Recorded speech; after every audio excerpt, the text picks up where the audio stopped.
నమస్తే. Welcome to legend TV. ప్రస్తుతం మనం కానిస్టేబుల్ ఆస్పిరెంట్స్ తో ఉన్నాం. వాళ్ళ ఎగ్జామ్స్ రాసి క్వాలిఫై అయిన తర్వాత యూనిఫామ్ కొలతలు కూడా తీసుకున్న తర్వాత ఇప్పుడు వాళ్ళకి అంటే ఉద్యోగం రాని పరిస్థితి. అసలు ఏం జరిగింది వాళ్ళతో మాట్లాడే ప్రయత్నం చేద్దాం. ప్రస్తుతం వాళ్ళు ప్రజాభవన్ ఆశ్రయించడం జరిగింది. మరి ఇక్కడ ఏమైనా న్యాయం జరిగిందా అసలు ఏం చెప్తున్నారు లోపల, ఇవన్నీ కూడా తెలుసుకునే ప్రయత్నం చేద్దాం. నమస్తే. ఆ, మరి ఏంటంటే క్వాలిఫై అయిన తర్వాత మీకు ఉద్యోగాలు రాకపోవడం అనేది ఏంటి పరిస్థితి?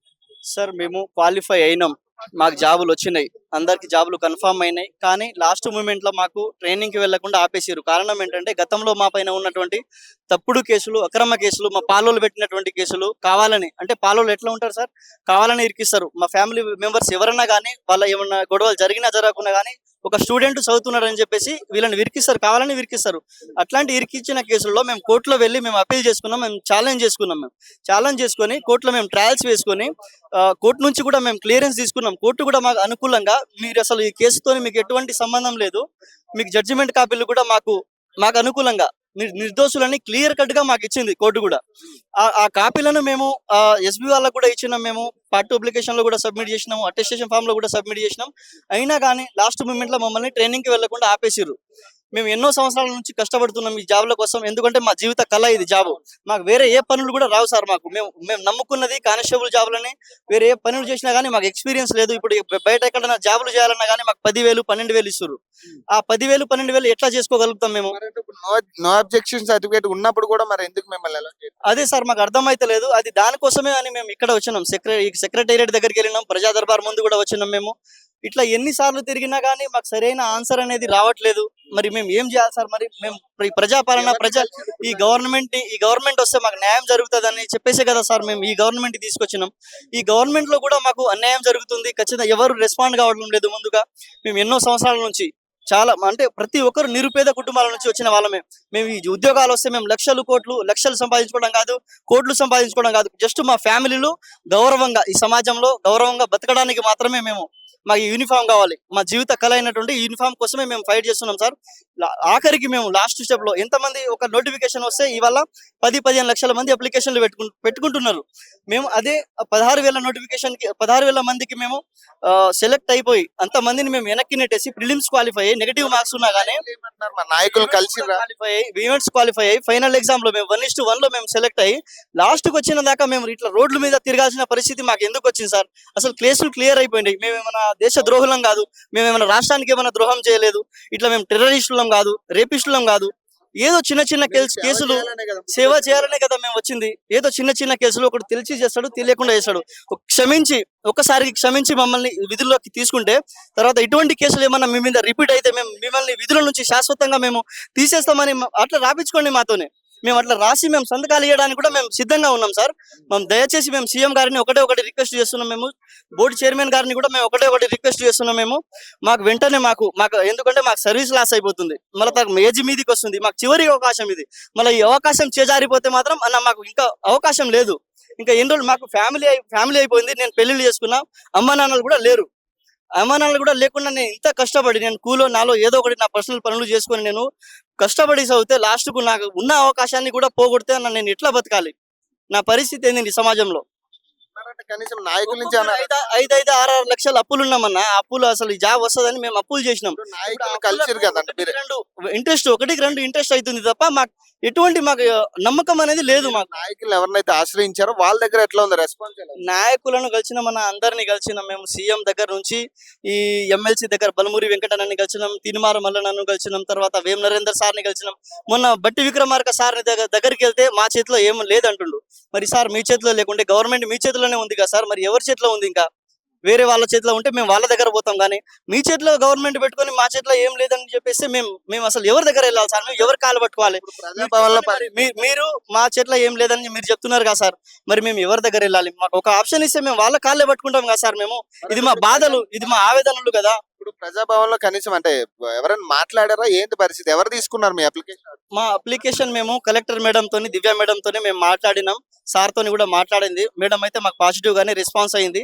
ప్రాసెస్ సార్ తోని మాట్లాడింది. ప్రాసెస్ లో ఉంది బాబు, ఇంకా కొన్ని రోజులు వెయిట్ చేయండి అని మాకు మేడం అయితే చెప్పింది సార్. కానీ ఈ విధంగానే మేము 5 months నుంచి వెయిట్ చేసుకుంటా ఉన్నాం సార్. మేము ఇంకా ఎన్ని రోజులని మేము వెయిట్ చేయాలి? మాకు టైం లేదు అసలు. చెప్పండి అన్న. మరి గవర్నమెంట్ ఇంట్లలో మేము ఉండి ఇప్పటికీ అదే ఇంట్లో ఉంటున్నామన్న. 5,000 కూడా మేము రెంట్ కట్టుకోలేని స్థితి. అవన్నీ వదిలేసి మేము జాబులు కొట్టినామన్న కష్టపడి. 5 గంటలకు లేచి అని చదివినాము, 5 రూపాయలు భోజనం తిన్నాము, మా బాధలు మేము పడ్డాము, మేము జాబ్ కొట్టినామన్న. అందరిలాగా మేమైతే చేయలేదన్న. న్యాయబద్ధంగా మేము చదివినాము, జాబులు వచ్చినాయి అన్న. మా మీద కేసులు ఉన్నాయని చెప్పారు. ఆ కేసులు కూడా మేము ఎక్కడ సప్రెస్ చేయలేదు. దాన్ని కూడా మేము మెన్షన్ చేసాం. న్యాయబద్ధంగా హైకోర్టులో మాది కేసు వచ్చేసి క్వాష్ అయిందన్న. క్వాష్ అయిన తర్వాత కూడా మా సమస్యను తీర్చకపోతే ఎందుకన్నా? మరి సీఎం మీద ఎన్ని కేసులు ఉన్నాయన్న? సీఎం మీద ఎన్ని కేసులు ఉన్నాయి? ఆయన ఇప్పుడు రాష్ట్రాన్ని పరిపాలిస్తుండనా? మరి అలాంటప్పుడు మా చిన్న మేము ఒక 20,000 30,000 జీతానికి మేము కష్టపడి జాబులు తెచ్చుకునే వాళ్ళం అన్న. మా మీద పొట్ట కొడితే మా అమ్మ నాన్నలు ఏమైపోతారన్నా? మా నాన్న లేడన్నా, మా నాన్న లేడు, మా అమ్మ గాని మా తమ్ముళ్ళు గాని ఎలా బతుకుతారన్నా? మేము ఏదో ఆటోనో లేదంటే ర్యాపిడోలోనో మేము చేసుకునేటోళ్ళం అన్న. మేము ఇప్పుడు రావాలి పోవాలంటే ఇవాళ రోజుకి అసలు పట్టించుకునే నాదుడు లేడన్నా. ఏదో తీన్మార్ మల్లన్న దగ్గరికి వెళ్ళినాము, వేం నరేందర్ సార్ దగ్గరికి వెళ్ళినాము, బట్టి సార్ దగ్గరికి వెళ్ళినాము, ఉత్తమ్ సార్ దగ్గరికి వెళ్ళినాము, పొన్నం ప్రభాకర్ సార్ దగ్గర ఆల్మోస్ట్ తిరిగిన నాయకుడు లేడన్నా. ఈ అందరి దగ్గర మేము వెళ్ళాం అనమాట. కానీ అసలు పట్టించుకునే నాదుడు లేడన్నా. ఏదైనా ఉంటే 10 రోజులు 15 రోజులు డిమాండ్ చేస్తున్నారు. డిమాండ్ అంటే ఏం లేదన్నా. రేపు 22వ తారీఖు వచ్చేసి ట్రైనింగ్ పోతున్నారన్న 158 మంది. ఆ మిగతా వాళ్ళది కూడా కేసులు ఒకసారి పరిశీలించి వాళ్ళకు కూడా అసలు ఏముంది ఆ కేసుల్లో, వీళ్ళకి పంపాలన్నా వద్దా అనేది ఒక కరెక్ట్ గా చూసుకొని అక్విటల్ అయిన అందరినీ పంపించేస్తే అయిపోతుంది అన్న.